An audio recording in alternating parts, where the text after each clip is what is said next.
Hey, what's up guys? So in this video, we will see how to make Samsung phone screen wake up for notifications on any Samsung phone. Now to do that, first of all, just open the Google Play Store. Then in the search bar, just search this.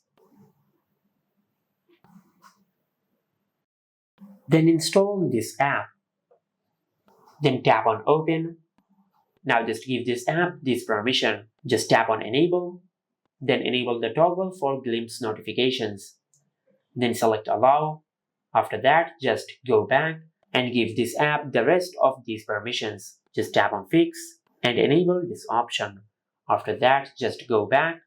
As you can see, we have successfully set up this app.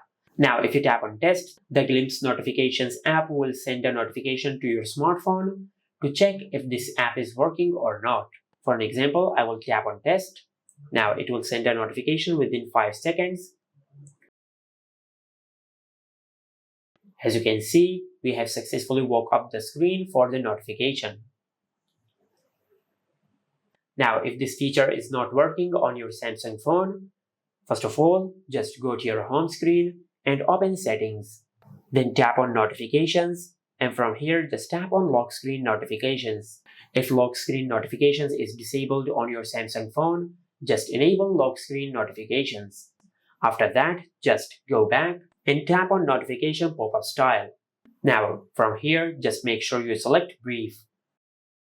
And once you do that, you will successfully enable wake for notifications on your Samsung phone. And this is how you can make your Samsung phone screen wake for notifications on any Samsung phone. Make sure to like, comment, and subscribe. Thank you for watching.